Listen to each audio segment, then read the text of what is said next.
Woo! Look at that. That was some awesome music. Hi, Shane. How you doing? Hey, good. Nice to see you, Ian. Yeah, great to see you. Well, welcome in everybody to another ZBrush stream. We have Shane Olson here today as a guest. Shane, always a pleasure to have you on. Yeah, thanks for having me. I really appreciate it. Absolutely. So if anybody who doesn't know Shane Olson, you definitely have to check him out because he's part of the 3D character workshop where he teaches stylized characters for a career, and it's super awesome. He has a plethora of just crazy credits. Dude, it's insane. So I won't I won't chat all day long about it, but it's super awesome. So today's going to be really cool because we're going over features and Redshift stuff with Shane and how he approaches stylized characters in Redshift with ZBrush 2023. So feel free, of course, like always, to take your questions. To ask your questions, I'll take them. And then we'll go through this process because there's a lot to show you. And yeah, we're really excited. So Shane, without further ado, man, I'm just going to hand it off to you and let you take the wheel. All right. Thanks so much. Thanks everybody for being here. It looks like a bunch of my students are in chat. Hello, everyone. Welcome, welcome. And if you guys didn't know, I do stream every Monday at 11 a.m. on this same channel, I believe, on Maxon ZBrush channel. And I sculpt stylized characters every Monday there, so you can come hang out and chat and ask questions there as well.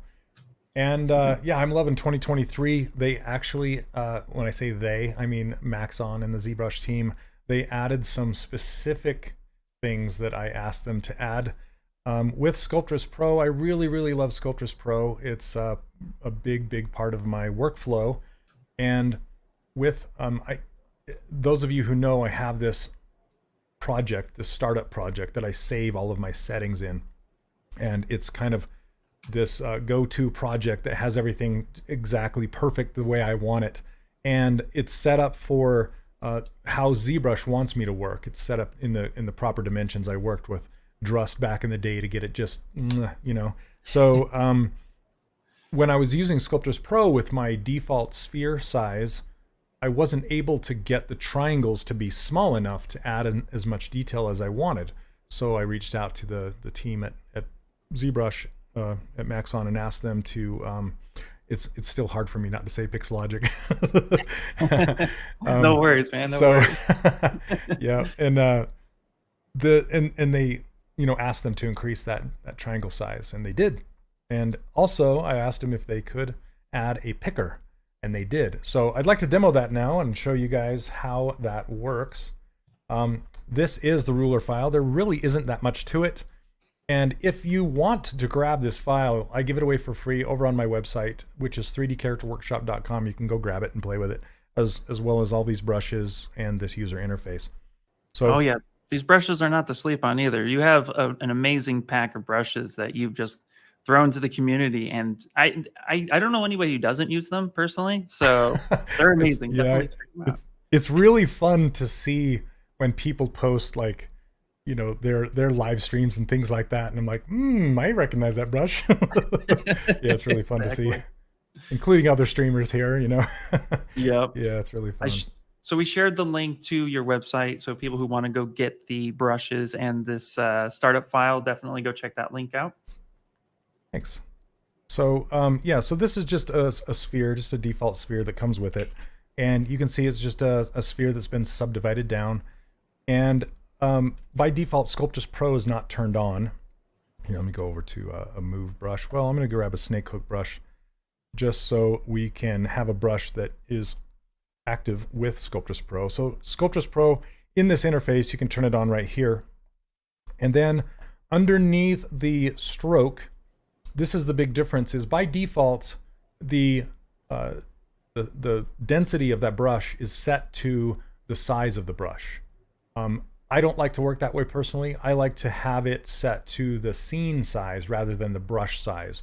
So then what happens is the triangles will stay consistent and I can stay in control, rather than if I zoom here, I'll just demonstrate what I mean by that. So if I were to activate my smooth brush and start to smooth this down, you can see the size of the triangles as per the size of this brush. But if I made this brush huge and tried to smooth, it would make gigantic triangles, right? Or if I made a really small brush, it would make really small triangles. Well, what if I wanted a very big brush but I wanted to keep this same size triangles. I couldn't do it. Well, you can. And the way you do it is you go into Stroke, and you go to Sculptris Pro, and you turn off this adaptive size. That's what it means by attaching the density to the brush, is adaptive size. So you go ahead and turn that off. And then it's also tied to this subdivide size. So this is the new slider that you're going to need to use to change that triangle size. And so just by default, this is a size 1 of triangle. If I go, so I have it actually on my interface next to Sculptris Pro right here. If I roll this down a little bit and then try it again, so this is closer to the triangle size that I use to block out my characters, typically their faces, when I'm working on their faces. And then if I want to go even smaller, I can. And you can see that they've cranked up the density. So it didn't used to go further than, I believe it used to be 0.1. Let me see. Yeah, now it goes much smaller. Yeah, I think this is the lowest you could go. And I would run into issues where I would need just a little bit more density. So yeah, it was actually 0.05 before. Yeah. So it used to only go this small, now it goes this small. Yep. Okay. And real quick too, just to verbally, because I answered the question in chat, but yes, this works with smoothing as well. In fact, a little pro tip for anyone who's just using ZBrush Core Mini is if you're rebuilding your mesh, this also works for all versions of ZBrush, of course. If you're rebuilding your mesh, but you want to work on a specific spot, but you don't want to actually smooth down the mesh overall, take your smooth brush, kick the intensity down to like nothing, and then rebuild with Sculptris, and you can rebuild the surface without actually doing a lot of smooth damage to the mesh, and then you can go back on and sculpt on top of that dense mesh. So you can control where you have patches of density versus just a big quads. So it's a really cool trick, especially if you're playing with Core Mini, because we limit, there's a limit on how much geometry you can actually use. So this is a really cool technique, even for just like smoothing stuff down. So, but now in full ZBrush, we took that and we dropped that down even more, so you get more density. And Shane, it's an awesome feature. I'm sure you love it. Yeah, thank you. So yeah, it's almost like focused. Oh gosh, what is it called? Focus decimation, right? Yeah. It's almost like you control the decimation on where you want it to happen. But they've also added a picker. So let's use an example where I'm working at this density of triangle, right? And I want to, and I've worked on the eyes, and my eyes have a tighter density over here. And I want to remember or recall that density, because right now it's just a guess. I'm like, oh, if I didn't write it down, it would just be a guess as far as like what was the density that I was at over here, because I want to put that around my mouth or something like that where I need some more density. And instead of trying to remember or writing it down, they've actually added a picker. So I can go up to this stroke, and it says picker right here, which is something I need to put out on my interface for 2023. But if you click on this button and you drag it, you can see that the subdivide size slider is changing based off of where I'm at on the mesh. So I can even pick something that is not Sculptris Pro, that's just geometry, like up here, and then when I go to use it, it's going to try and make the triangles something like what was there already. So you can kind of see that that density matches the quad density, which is super cool. So again, I can go over to this picker and I can pick this really dense area and then just kind of smooth it out, and you can see it goes super dense and it keeps the same density. Also, just so you guys know, there's also this tessellate, and that's what this slider right here is on my interface. You can find it under maybe help me out, geometry tessellate. There you go. Geometry tessellate, and it's right here. But just so you know, you don't have to push this button. All you have to do is slide the slider. And what it does is it caches what your original mesh looked like before you did it. So if I grab this slider and I just barely go to the left, you'll see that it's going to flood fill the entire mesh with what I call Sculptris Pro density, right? And if you keep going, it's going to keep refining that detail more and more until it starts pulling in what that mesh used to be, because it's cached. It will, like if I had a big like a cut or some form of geometry information under there, it was just a smooth sphere, so you can't really see it. But the further down you go, you can kind of realize that. So anyway, it's very cool. I use Tessimate all the time. No, that's super cool. And also, just to, I'm going to use your lingo here because I think it's awesome. A ZBrush gem is you don't have to use the picker button too. You can go up to the subdivide size slider, left click or mouse click and hold and drag. So just click and drag, and you don't even have to use the picker. The picker's there so that you could, but just do that. Look at that. Way faster. That is a gem. That's a hidden gem. Sweet. Thank you. Yep. Awesome. Well, forget it. I'm not putting that picker button out there. Yeah, and true as well for Dynamesh. You don't have to use the picker button on the Dynamesh. You can also use the slide as well. Just click and drag that on over, and then you can pick your size. So nice. Both ways you can do it. Love it. Love it. Thank you for that. Very cool. So yeah, from 2023, the update, that's the biggest thing that I use other than Redshift. So really, really like that feature. So thank you, Maxon, ZBrush, all you guys. Good stuff. Yep. Absolutely. Absolutely. Okay. I'm loading up my lighting file that's quite large. But while I'm loading that up, I'd like to share some of the images that I rendered using the new Redshift inside of ZBrush, which is fantastic. I love it. And let's see. So I'll just pull up some of these. So this is my render settings. I'm going to share with you how I set this up and how I rendered it. But in the meantime, you probably saw some of these images in the preview as you're waiting to watch the stream. But this is a chameleon that I sculpted on the live stream, on my Monday live streams, and it's designed by Shafi Ahi. I don't know if I'm saying that name correctly, but if you could drop that in the chat there. Fantastic designer. I love his characters so much, and they just scream to be sculpted. So, and I just set this up with a material. So I was on the beta test for this, and I'd reached out to Ian and asked him if he could work out some kind of a material that looks like vinyl.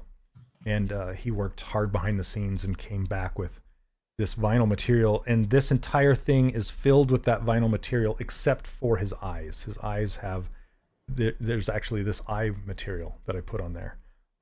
But I love how it makes it look like vinyl plastic or kind of a harder plastic. It's really nice. And then also sharing the concept artist, by the way, for anyone who wants to go check out the concept artist for these pieces. We noted them earlier, but I'm going to go ahead and share their concept now. It's in the chat. Yeah, this is another one by the same artist, Shafi Ahi. An artist from, I think he's from Iran. And yeah, just really, really good stuff. This is one of my favorites of his. It just, I actually, I just love, it's kind of like that feeling of Up, you know, the movie Up, of the older guy and the younger kids all really excited to hear his stories and things like that. So they're going on a trip, you know? Yeah, exactly. What's the story behind this? I love it. As you'll notice, this whole thing is filled again with that vinyl material. And I just have a infinity floor on the bottom and the back that has, I worked out a material that would add some tiny bit of reflection, not too much that's going to call your attention, and then just really super soft shadows. And then I got an HDR from what is it called again? Polyhaven. Polyhaven, that's right. Yeah. We'll get into that after this, but I just kind of wanted to break it down for you a little bit. And then this is all just poly paint. All the color is just poly paint. I just hand painted it. So and it just captures the details really, really nice. If I zoom in on this, oh, it looks like I should have subdivided that more. But even just little details like this cut, you know, and this is just all hand painted. This is all hand painted. Yeah, it just turns out really nice, and nice soft shadows, very good reflections. Yeah, it's really fun. Real And then quick, before you go get ahead. too started, we had a question coming in about Okay. wanting to see some of the new masking features. So Shane has a presentation he's going to go through, and if we don't touch too much on those before the stream is end, I can come in too and answer some in-depth masking questions as well. So we do have. I'm noting that question down. So after the stream, I can answer a couple of those questions too. Cool. Yeah, I would like to know that as well. You got it. I haven't used it as much as I should have. But and to throw back, I wanted to you know, everybody knows me for this character Kate from No One Lives Forever, that old game. And I actually walk people through how to build that character inside of ZBrush. That was my first release of my course 5 years ago, and I wanted to re-render her in here to see what she looked like in here, and just awesome. I love it. So I rendered her very, very high resolution. So if we zoom in, like on this gun here, you can see the details and just those really nice edges, super soft edges. And yeah, her face and just the hair and all that kind of stuff. I put fantastic. the same material on her eyes, the shiny eye material. It's really nice. Get some good reflections in there. Yeah, it turned out, I love it. And the detail, like you can see my painting issues, but it's yeah, it's super nice. Oh, it looks so good. And the fact that it's super high res and that's sharp. You're zooming in and I'm seeing those edges really clean. That's so cool. Yeah, it only gets noisy when you zoom in like this far. So it's about, I don't know what the 100% is, but oh, here it is. So it's rendered at this height. This size is 1:1. So yeah, pretty sweet. And then I wanted to render out my cowboy just to try him. And this cowboy I modeled during my live streams. You can watch it back. But again, the size I rendered him at is this. So this is the size. But I also had this idea for this painted plastic material. You know when you take like a plastic model and you paint it with like Tester's model paint or something like that, and you're trying to make it look like metal. It's not really metal, it's painted metal. So I made this material called painted metal. And so it's like you hand painted this with that plastic paint. And so there's also this really nice metal material that comes with Redshift if you want realistic metal, which worked. I actually put it on my next character that I'm going to show you, and it was a little too much, but it worked out really nice. But yeah. I wanted to put that painted metal on all the metal bits, and yeah, it turned out really nice. It looks really good. It's so cool, especially for the style too. Like everything is clean and concise, and it just looks really just tack sharp, which I personally love that look. So thanks, appreciate it. Yeah, it looks like a painted 3D print if your painting skills were top notch. Yeah. You know. So yeah, I really love how these little details like catch the light. You know, these little shadows and cuts and things. But even this boot worked out. This is a little too clean for this guy though. Have to add some grunge to it. But anyway, yeah, I really like how it turned out. My camera did freeze on my side. Yeah, I was gonna ask, did your camera freeze on your side? It did. I see it. You wanna? We could take a second if you want to try to reset your camera. I don't. How do I do that in here? Maybe just turn off and on the camera again. Well, it's across the room. Oh, might be. I was just gonna like. If it's too much of a hassle, it'll be okay. Let me stop it and start it again, maybe. Okay. All right. Yeah, these are looking awesome. Shane's going to go ahead and see if he can fix his camera real quick. If not, no big deal. We'll continue through because we could still see ZBrush, which is awesome. But and yeah, so Tom did just I wrote an answer in the chat, but just to clarify, yeah, the Redshift materials in ZBrush are ZBrush materials, but a lot of the settings are very much the same as Redshift and like Cinema 4D. So a lot of my tests, I actually was building materials in Cinema 4D Redshift and then getting an idea of how I wanted that material to look so I can understand Redshift a bit more, and then I would move into ZBrush and then rebuild that material. and then I would go ahead and save that material out. So you can do some tests like that, because Redshift across the board works the same in ZBrush as it would Cinema 4D, as it would for Maya, Blender, and I think it's even in 3ds Max. So in all those applications, it does function the same way. And since this is our first iteration, there's a lot of stuff we definitely want to do to improve the experience. So as we come up with those features and roll them out and stuff, they'll be easier and easier to go through. So, but in the meantime, as you material test, they are currently just ZBrush materials at the moment. But we do have plans to, like, I'm building materials, I'm testing materials. Check out our newsletter as well if you're not a part of it, because we're going to be dropping materials in the newsletter as we go through. And if you create materials as a community, definitely tag me, and I'll take a look at those materials and stuff like that. Maybe we can like start up a thread somewhere like ZBrush Central and have people like start adding materials that would just help each other out. So fun stuff, lots of ideas, lots of lots of thoughts. So, Right. Hey, I'm back, by the way. all right, welcome That back, was weird. Jay. That Welcome was back. weird. So, yeah, I have some materials that I'm going to share as well. So I have Cool. the floor that I made for all of these renders, and the painted metal. I'm going to share that as well. And then hopefully I'm going to make a project to share. So you can just drop in your characters and just hit go, hopefully. That's the dream, right? Yep. So, all right, one more character to show. This is one of the most recent characters I've modeled. This is Wolverine, done by the amazing Sean Galloway. He's otherwise known as Cheeks. Love his works. I worked with Sean a little bit on Disney Infinity, and it's just, yeah, and I had to model it. One of my students was modeling it as well. I'm just like, do you mind if I model that with you? I was showing him some of the forms and stuff and the volumes. So anyway, cool. so I actually rendered him out at this size, you can see, and this, I just love the detail again, how much it just captures just enough to have like just the subtle highlights across here and the subtle shadows. See how soft this shadow is? Yeah. If you ever tried to render out in default ZBrush PBR, if you just hit PBR render, it's like the hardest shadows you can ever imagine.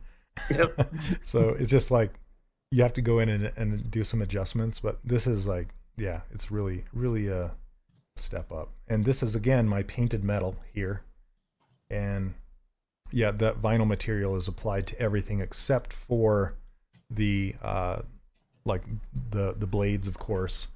And you can see how the global illumination has bounced light as well, so it's bouncing the blue from this glove off onto the metal blades here. Just all these little nice things. You can see the subtle reflection in the floor right here, so it looks like a toy sitting on some kind of a floor like that. So anyway, yeah, any questions about these renders right before I get into demoing the whole thing? Well, we did have a couple questions. Sure. One of them was, can you do a turn with ZBrush? Can you do a turn render with Redshift? The answer is yes. Same exact way you would do a turn. Once you do the render, you just go up to movie and then hit your turntable, and then that would create a turn. Or you can use the timeline as well. So somebody said, is this just a click on render? Are there separate lights involved? So for this particular one, what I did was I just went and found an HDR image from Polyhaven.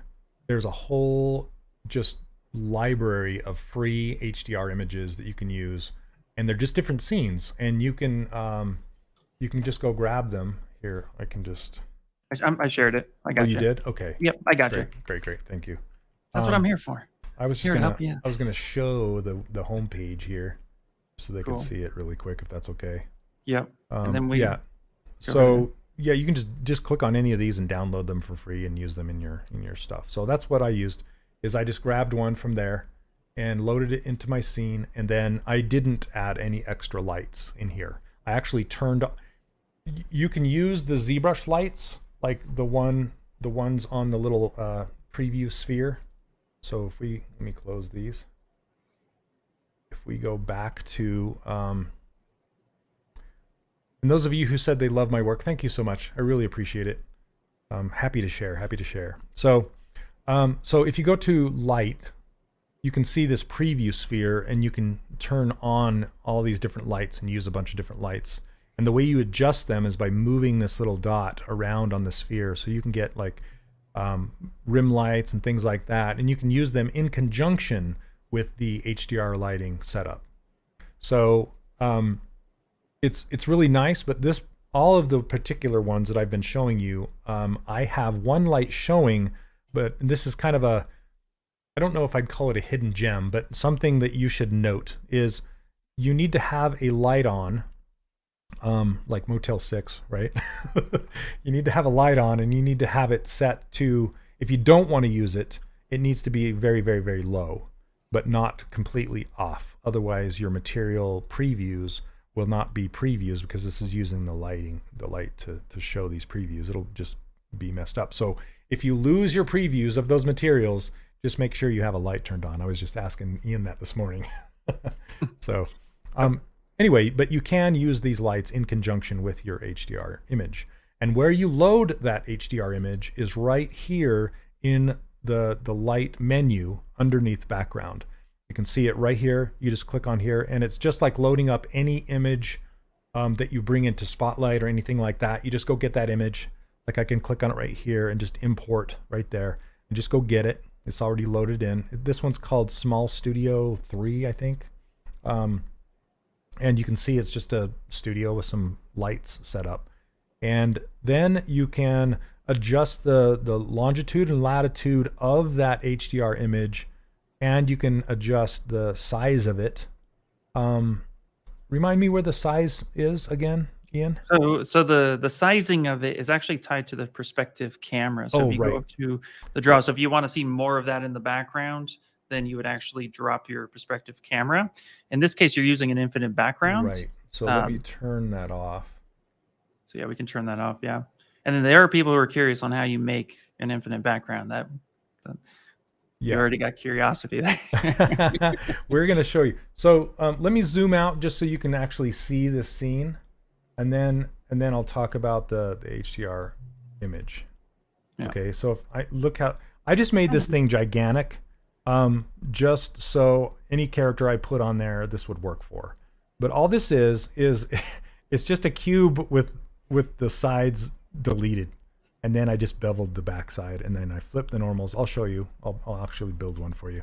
But and that way, it doesn't matter how big my character is, it will be covered by this guy. And then what you can do is, well, before I get off into the weeds talking about all this stuff, let me show you this. That's my my ADHD kicking in there. No worries, you're good.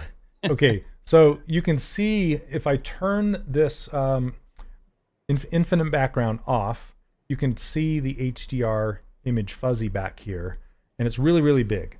So, and you'll only see that if perspective is turned on. So if you turn perspective off, it's going to turn to a color. If you turn it on, you're going to see the HDR image. So I used to say HDRI image, which is like saying HDR image. So we all did. Don't worry. I can admit the same thing. So document, you said it's tied to the camera. Yeah, so under draw, and then you would change your actual focal length and distance. Yeah, I have this focal length set to crazy. Yeah. So maybe 35. There you go. And now you can see the size of that image back behind him. And the idea here too, just to expand on it a little bit, is that if you'll be using the camera and the perspective if you wanted to place your character within the scene that the HDR is providing. So if you want your Wolverine character to be standing on this infinite background, then you would want to adjust the camera to fit the scene as best as you can. So that was the idea behind it, which is why it's tied to that perspective. So you can control that function and really place your character and make it seem believable when that perspective is correct to the background that's being provided. Right. And also, if you land on a camera that you really, really like, and you want to know how to store that camera, you can do that in the same drop-down menu underneath channels right here. There's a store cam right here. So you can just hit that, and you can name it like best cam ever. and then you store it right there, and you can recall it. So I can go back to that draw menu, and if I like turn it like this, I can go back here and click on best cam ever, and it pops it right back to where it was. So that way you can zoom out and do all the things you need to do and just recall that camera. You can also flip through the different cameras if you have a bunch of them. Like, for example, I have several characters loaded into this scene, and I set up a different camera per character because they're different sizes. So, yeah, it's pretty nice. So, also, you'll notice that this shape is really not normal. It's not like your regular viewport background. And the reason I chose this shape is because I like to I like to post my stuff on like Instagram, right? And this is Instagram settings. So in your camera, what you can do is go underneath the document, and you'll see it says width and height. You can go look up the dimensions of whatever social media you want to post to, or whatever you need. Like if you're going to do like a video or something like that, like a turntable, you can type in those numbers right here, and that will be your document size, and that will be your render size. So, and then when you're done, you need to hit resize right here. And what that's going to do is that's going to smash your model down to the background when you hit resize. So you might want to write this down because it's kind of tricky. So when you hit resize, again, here, I'll just do it. I'm gonna change this just a little bit. Okay, and then I'll hit resize, and it'll say, yeah, it's not an undoable option. Okay, so now it's gonna do this, and what it's gonna do is bake your character down to the background. So first thing you need to do is hit Control N to clear that, and then you draw your character on the background again, and then you hit Edit. Okay, and now it's an editable guy again. Okay, and you'll notice that my camera's all zoomed in, and there is kind of a hidden zoom that you guys need to know about. Underneath document right here, actually on the default menu, it's not hidden, it's actually out on the right hand side over here. You'll see it. Okay, and this is different than holding down right click and control and zooming this way. It's different. It's actually zooming the document, not the character. Okay, so if you go to document, zoom. So if you guys have been using this zoom button to zoom the character like you would think you would zoom it, you should probably not do that because you're zooming the document like this. Yeah. Not the character. Use either the left click Alt let go to zoom it, or right click Control to zoom. Okay, I think left click Control works as well.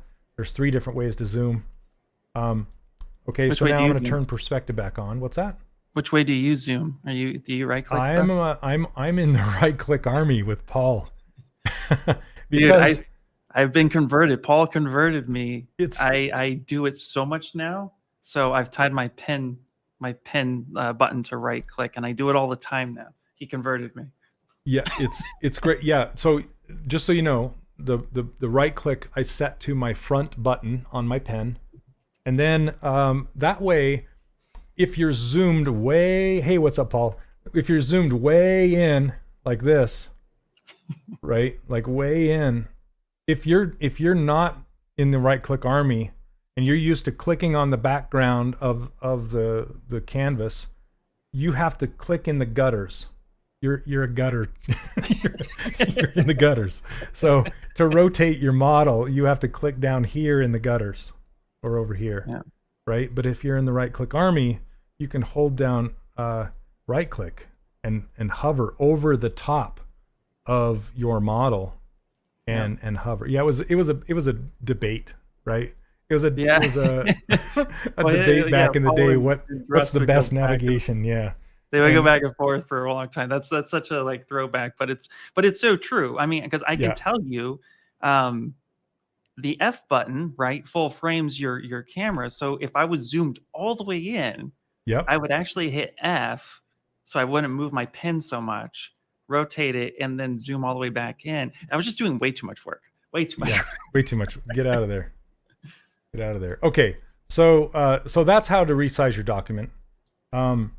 And what I like to do is I like to have my settings be what I'm going to render my character at. So again, going to documents, I'll set the width and the height of what I want it to do. And then I'll go through and I'll do all of my render test settings. And I'll test, because it's actually smaller than I'm going to do my final render. Okay. And also what I'll do is I will dock the light and I will dock the render over here on the left hand side. So the render menu, I'll pull it over here, and the light menu. That way I have access to all the sliders and things I'm going to need. Sometimes I'll even dock the material, but then it starts to get really long. But you can dock the material over here too, and that way you have quick access to it. Okay, so what I was going to say is, after you, let me get back here. Where is it at? Under Redshift Render. Redshift Renderer, right here. I was just going to show you this render quality underneath the Redshift Renderer. I'll leave that at 5, and I'll have my document at the size that I'm going to eventually want it to be. Okay, so for example, this one is just for Instagram. But when I'm all done and I want to do final render, I'll do 2 steps. I'll crank this render quality to 10, and I will also go to my document and I'll hit double. And that will double the size of your document, and it will make it, it will make it really big, and it will get that detail. So that's how I got my really big renders with that I showed you guys earlier of Kate and the cowboy. Is I made them really big, and that way when you upload them to Instagram, it will be the right aspect ratio, but it will be super duper crisp because you rendered them at twice the size that they need to be, and it will shrink them down. So okay, does that make sense to everybody? Is there any questions that were? I don't see any directly. I'm Okay. answering a couple questions that's about something else. Okay, sure. Student teacher license, that sort of stuff. I'm sharing all that and tutorials as well. Links are in the chat for anybody who wants to have tutorials that we offer for free. Nice. So yeah, again, this draw going to 35, and you can also, I've adjusted my HDR image, so you can go in and set it to 1, so it's, or is it to 0? What's default? I can't recall. Yeah, and you can also adjust your field of view right here as well. You can flatten it or warp it depending on how fisheyed you want to get. So there you go, and you can see more of your shot or less of it. Yeah, by messing with that. Okay, so then what I'll do again is I'll make that infinite background like this, and I can show you how to do that. And then I'll just kind of center my character however I want it in this frame. I think this tall, if your character is in a tall standing position, this works really well. If it's longer, it's better to do a different ratio, you know. And then what's really nice is I usually turn off the floor, because the floor will actually render as a floor, so which is the grid. So the floor grid, if you have that turned on, it will act as a floor. So you don't need to have that infinite background if you just want a floor. And you can also put this floor color. I can't recall which one it is, the left or the right one, but there's actually it's the left one. Okay, there's actually a shadow catcher underneath the poly paint materials. You can turn that on, and it will make the floor just catch the shadow, but you don't have to set up anything else. It will just do the shadow. But I also wanted reflections. And if I want reflections, then I have to do it the way I've done it, which is set up in a infinity background, okay? So that way, I just I started out with the plastic material, and then I made it reflective and set it to the level that I wanted it, and then just renamed it reflective floor. So what's nice is you can start out with these Redshift materials and just tweak them to whatever you want. So to make this painted metal, I just started with one of these metal materials and just dropped down the metalness of it, so it looked painted rather than real metal. So it's really nice to start with an existing material and just adjust it. That way you don't have to dig into it too much to try it out. So, all right.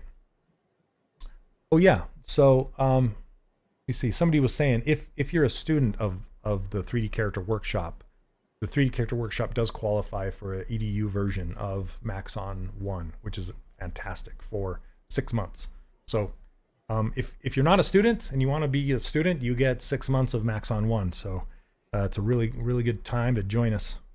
Yep, and it's extremely affordable. Seriously, check it out in your area. Just click the link, and all the information is there. Thanks so much. Yep. Okay, so where was I at? And then you need to assign the material to each piece of your character. Okay, that's a big. You can use default materials like my favorite Skin Shade 4. You can use those, but they're not gonna take full advantage of what Redshift is going to give you. So it's best to use a Redshift material if you're going to be rendering. Okay, so essentially, a material acts as like a clear coat on a car. It's something that wraps over the top of your colors, and it will change those colors if you have a color in the material itself. Okay, so you don't. I usually avoid any color in my materials because I like to use poly paint for my materials. So I just get that to go underneath and the material on top. And the best way to assign this, and this is another addition to ZBrush 2023, is you used to use fill object. Here, let me show you. I'm going to grab my paintbrush and go up to color, and there's this button right here called fill object. This is how I used to fill my objects, with either color or material. And you can see right here, there's material, there's color, which is RGB, red, green, blue, and then there's both. There's material and color.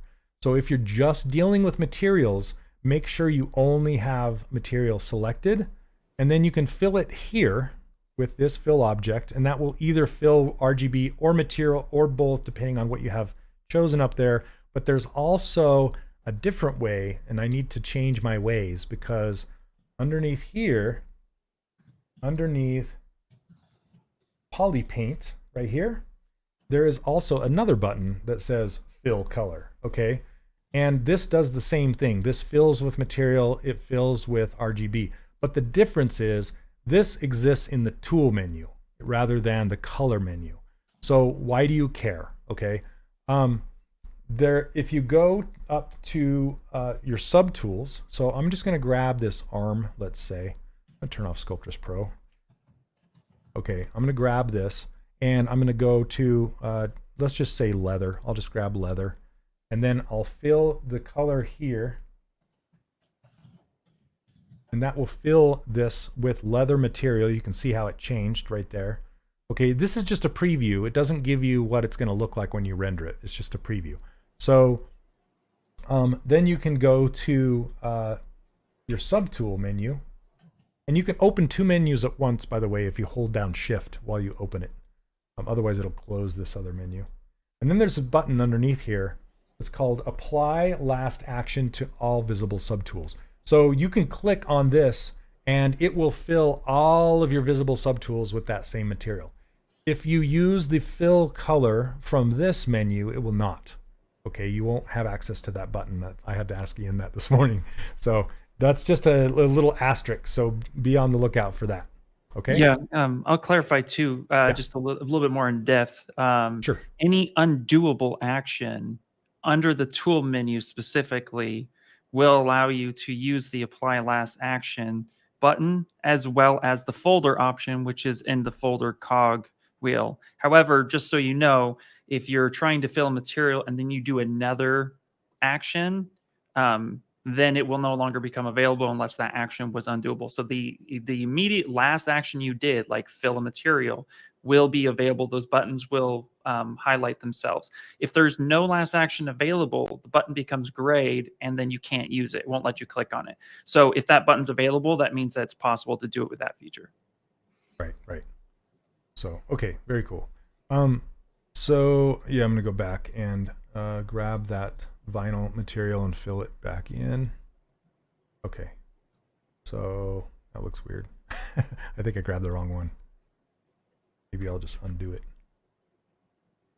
Okay, back to this. So, and also ZBrush, the Redshift has render region. So render region is a really, really great way to tweak your render without having to render your entire character over and over again. So if you're having a specific problem area, like say if your reflections in the floor aren't working right, you can just render a little square of that region. So I'm going to try it. Hopefully it doesn't crash or kick me out or whatever, because it does take a bit of my CPU. So you just hit Control R and it will just render out the region wherever your mouse is when you hit Control R. So hopefully it will work. It's crunching. So also the first time it renders, it's caching a whole bunch of stuff. So the second time it renders, it's going to be quicker. But the first time always takes a bit. There you go. So inside this little square is what it really looks like. And outside of the square is a preview. So let's say you wanted to check the metalness of these claws over here. I can just hit Control R over these claws, see how much faster it is. So the second time it renders, everything else is cached, like the position, the lights, and all that stuff. So after you render once, it's really quick. So if I wanted to check, like say the reflection in the floor, I can just go render region down here and render that bit out, which is super nice. Yep. Yeah. And also too, while you're talking about render region, just want to call out, if you could open up the render menu real quick, there's a slider I wanted to point to. So so the preview size in ZBrush, it's just above depth of field. That is set to 512, which is a really good quality. But if you would like to improve the speed of your Redshift even faster, I would drop that to 128. And then that will update Redshift. And then when you want to create a final render, then you can kick it back to 512 and then adjust some of these to get it, because a final render is obviously that'll take a little bit more time. But while you're making these adjustments and testing stuff out, I kick it to 128, which then just speeds it up even faster, allows me to get the look and feel. And then I'll kick it back to 512 when I want to do a final render. Somebody was asking if you can adjust the size of the render preview. Is that a thing? So actually that's going to be adjusted based on the camera size. So for example, if you're at like 1920 by 1080, you're going to get bigger bucket size than you will if you are at something that's like 4,000 by 3,000, which is just ridiculous, right? So, so the size of your canvas viewport will actually determine the size of the bucket. So the less pixels you have, the bigger the bucket size will naturally be. The smaller, the more information it has to process. Right. So I bet I could hit Shift R and render this whole thing pretty quick. So I'm running dual 1080s. So old cards, but I have two of them. Two old cards. Cool. And it's it's surprisingly good as far as speed.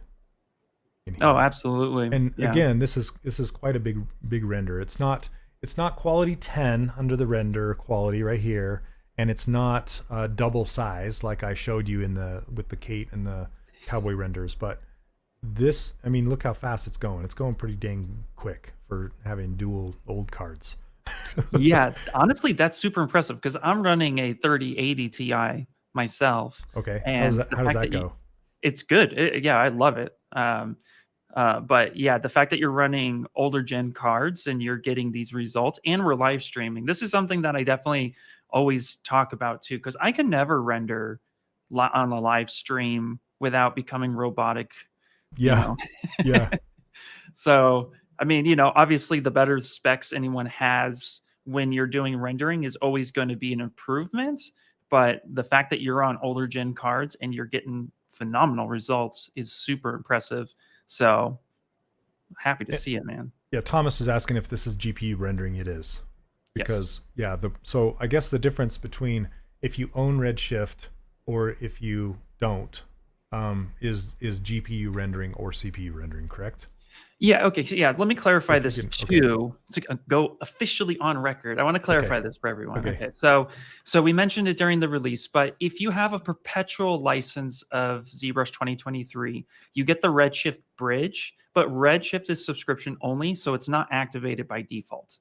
So you have to have a subscription to Redshift as well, which is why the Maxon One Suite is such a great deal for its dollar value because you get so much with it. With ZBrush subscription only, so no Redshift, no Maxon One, you're only holding a ZBrush subscription, you will get CPU Redshift included. But if you would like GPU Redshift and only have ZBrush as a subscription, then you will need a subscription to Redshift. But just note that your subscription to Redshift is not only for ZBrush, it supports every application that does Redshift rendering. So, for example, Blender, Maya, 3ds Max, Cinema 4D, those all support Redshift. So your Redshift subscription can be used in other places, not just ZBrush. And I really want to make that clear because for the value of what it is, you can put it in multiple applications. And even on this last month, we at Maxon have done a Demystify series, which I could share in the chat here in a second, that covers Redshift in Blender, Redshift in Maya, Redshift in Cinema 4D, and Redshift in ZBrush, which I personally ran that course. So I will share that. So definitely when you're looking at the Redshift subscription, do not look at it as, well, it's only in ZBrush. If you have other applications it works with, it will work there as well. So you're getting a lot more for your value if you look at it in that sense. Which, if you think about it, it's really nice because then you only have one renderer to learn, right? Yep. Because Redshift is not a standalone product like, say, Keyshot or something like that. It's embedded or integrated into other applications. So you just access it via whatever software you're rendering in. So that's why this is so amazing to me that we're getting a render out of ZBrush. Like, I know it's with Redshift, but it's inside ZBrush environment. That means I don't have to go prepare my model in crazy ways to go send it elsewhere, which I had to do in the past. I can just render it, check it, and then keep on sculpting. You know, there's no stop. There's no hitch in my jig, as they say. Exactly. Yeah, And that's the benefit too that we're showcasing during these live streams. You know, having Shane and everyone else on. Paul's going to be next week. Then we'll have Mike Thompson.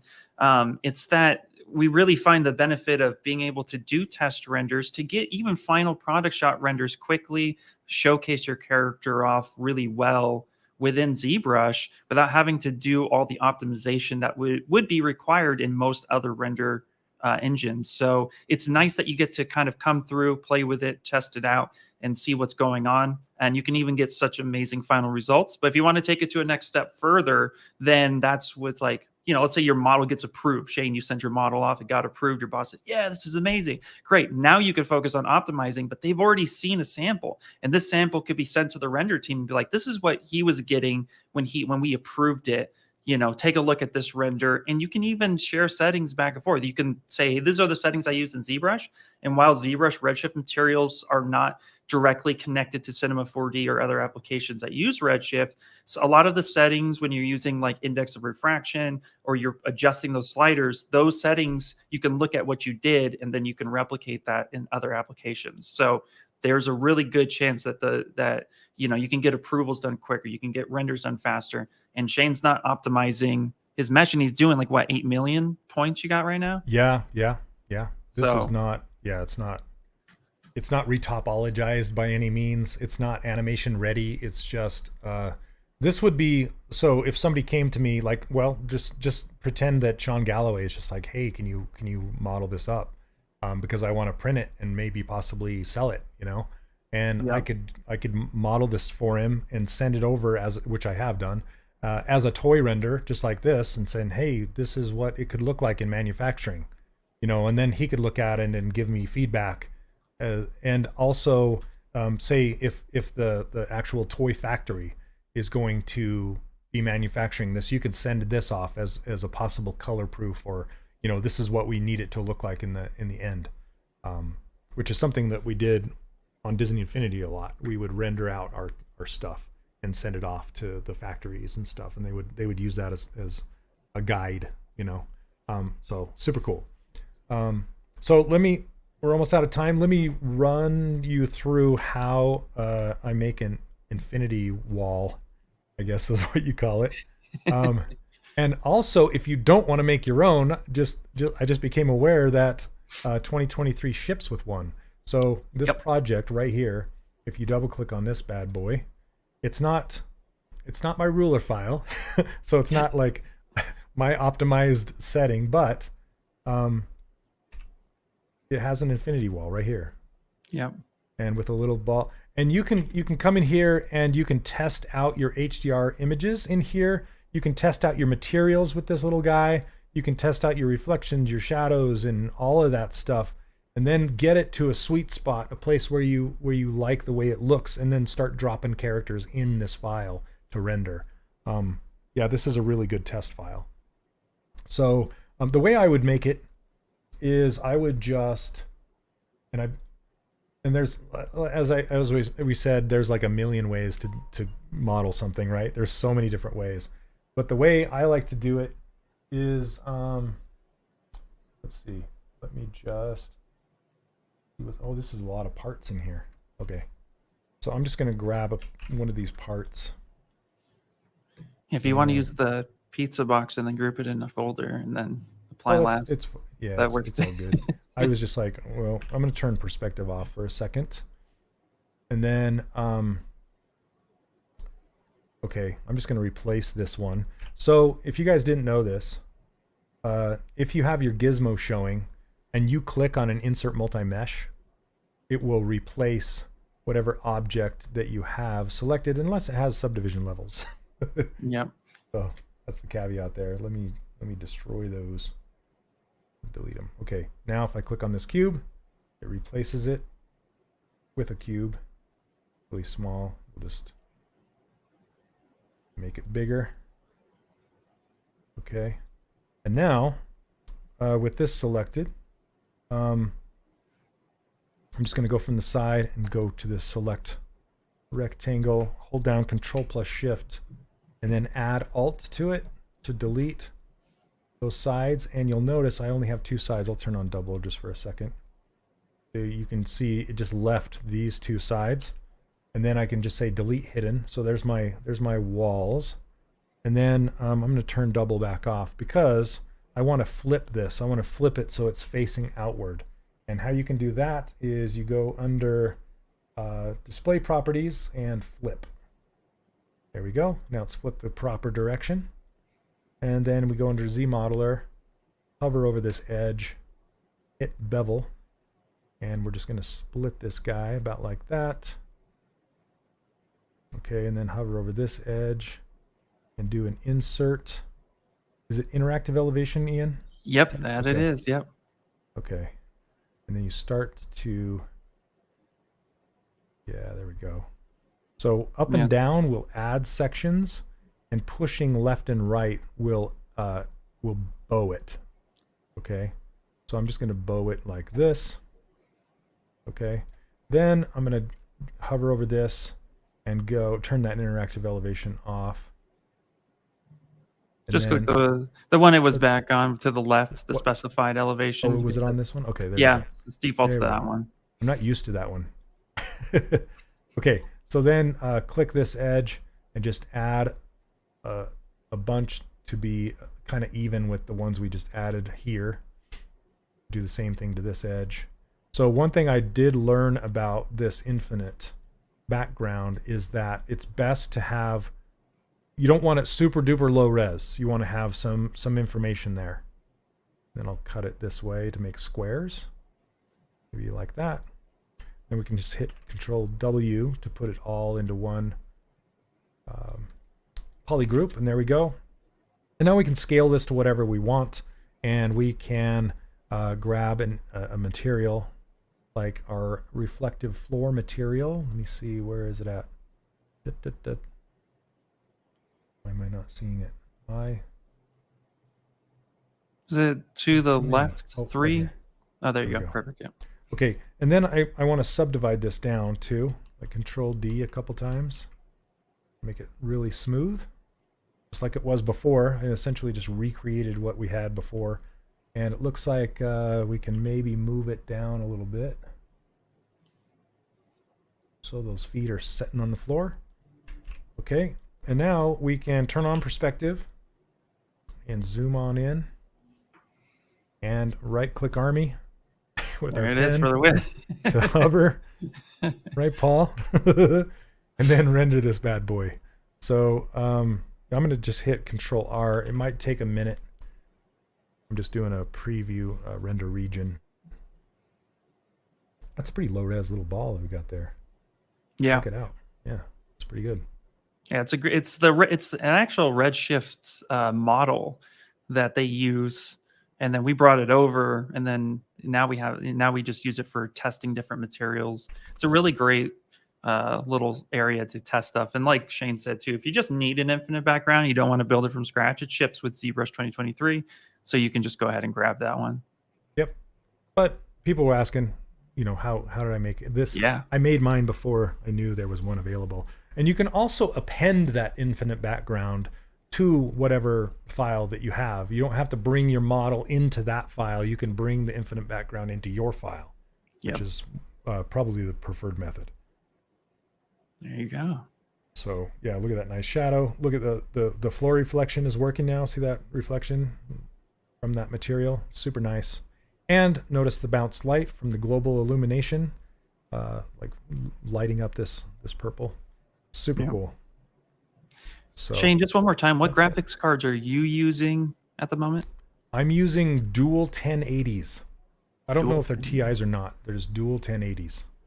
Yeah, I use a 3080, but to answer a question, when you're using GPU rendering, just make sure your drivers are up to date too. That's always helpful to ensure that you're going to be rendering really well with minimal difficulties.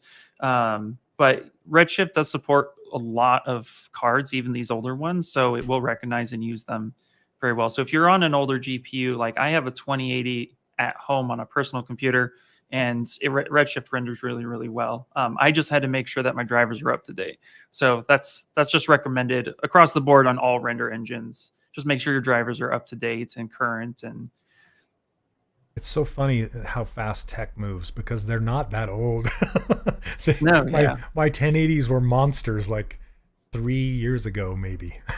Dude, I remember back in high school. So for me, that was 2001 when I graduated. It's just to date myself for everyone. But it was interesting because I remembered back then everyone saying, if you see a billboard for the newest computer, that computer is already outdated before it hits shelves, just because technology was moving so fast, even back then.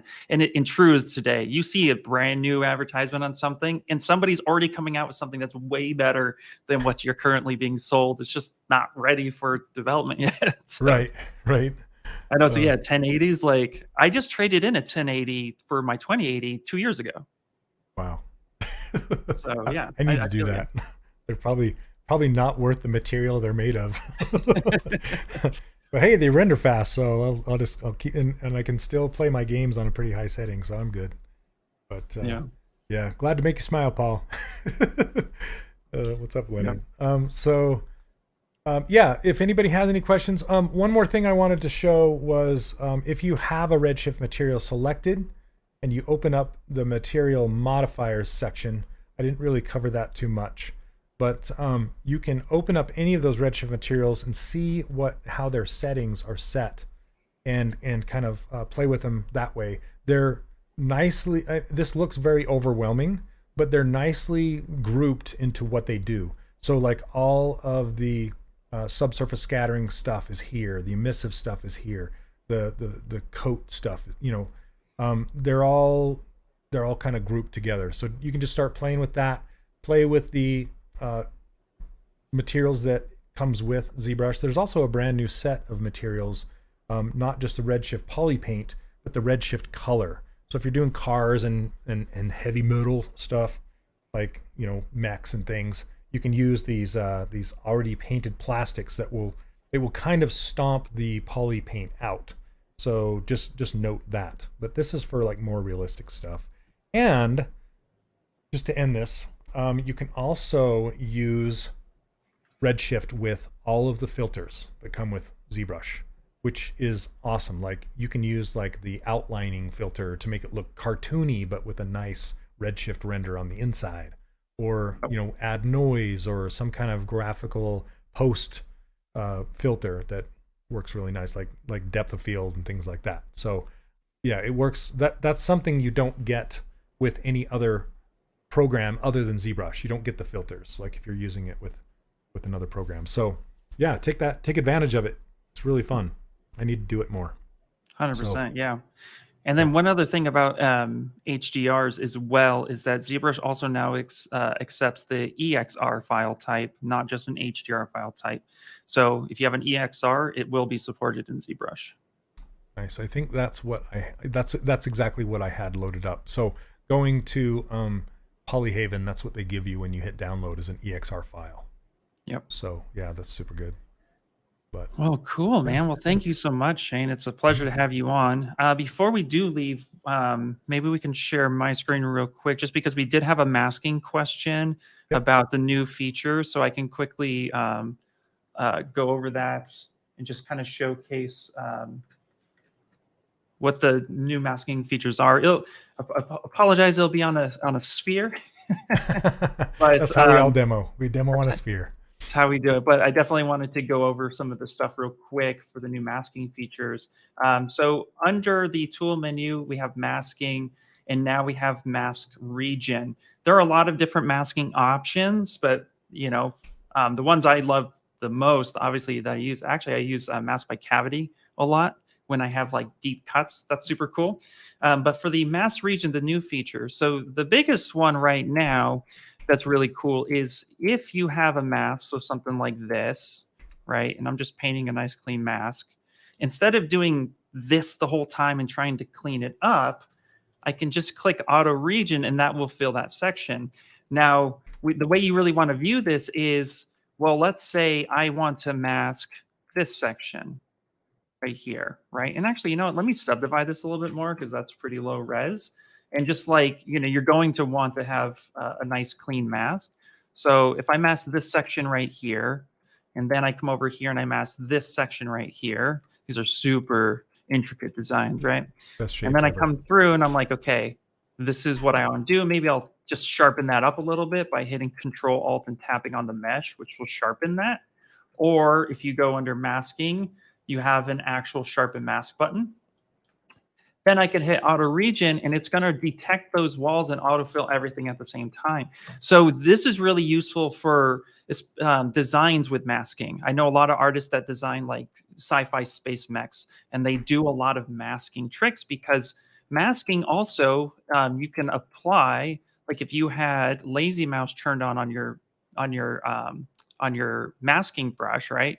I can start to make my mask and then I can hold shift and do a straight line, let go. So I can make some really cool designs. So while I'm doing this, now go ahead, press Control here, do this, right?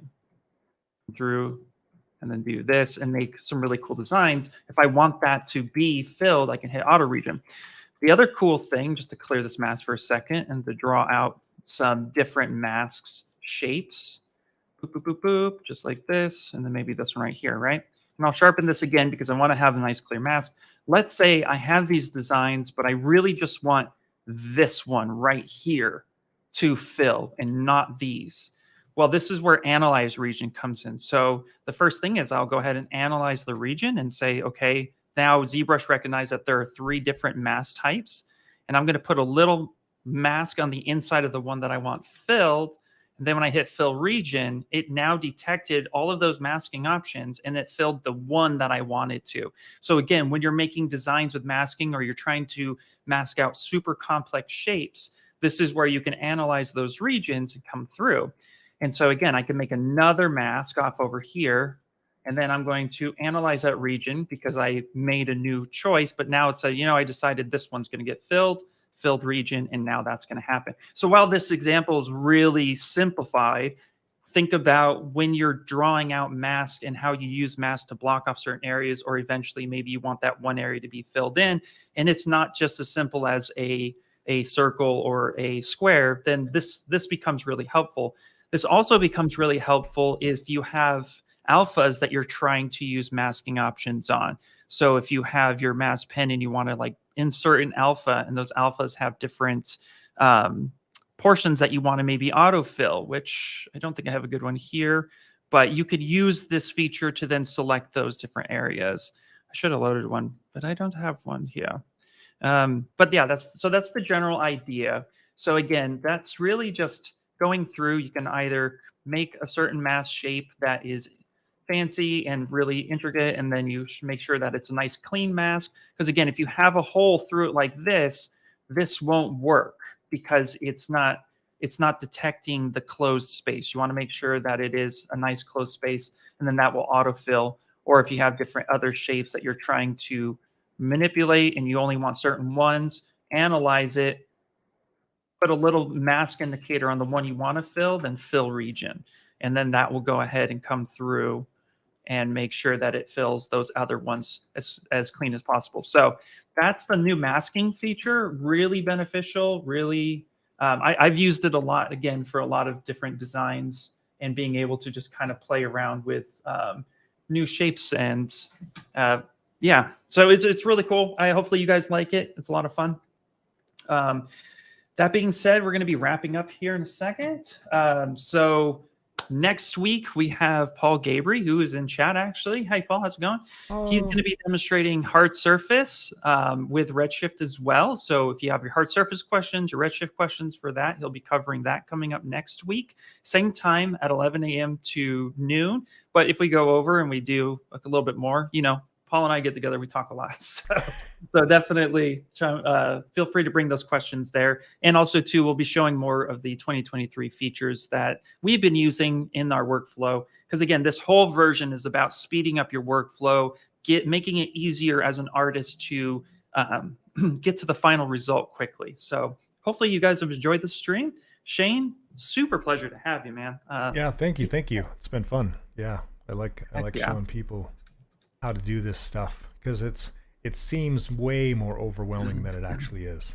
You know, it's just infinite backdrop, couple materials, go. You know, load in your HDR image. Yeah, yep. It's not rocket science by any means.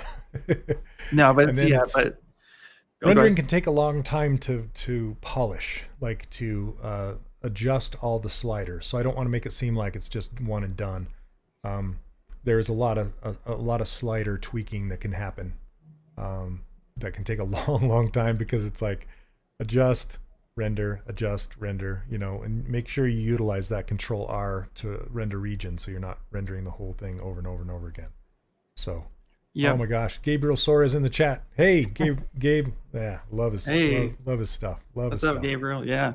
Also, too, that render region is not new to 2023. That render region does exist in your perpetual license of 2022. So if all of you who are watching this are like, I want that feature in my 2022 for BPR rendering, it exists. It's in 2022. Go ahead, play with it. That's super fun. I'm not sure exactly when it was integrated, but it's been around for a while. It's one of those secret slip it in. Yep. Yeah. Yep. There it is. So awesome. Well, thanks for having me, guys. Absolutely. Thank you guys so much, Shane. A pleasure as always. And I also make sure to check out the 3D Character Workshop, and also to the concept artists that were used, that Shane modeled from. I'm dropping those into the chat as well. So you can go follow those guys, because they're just amazing artists, just like yourself, Shane. So thank you guys. Have a good one. We'll see you next week. Same Thanks, channel, everybody. same time, same all that good jazz. So, all right. Bye. See you.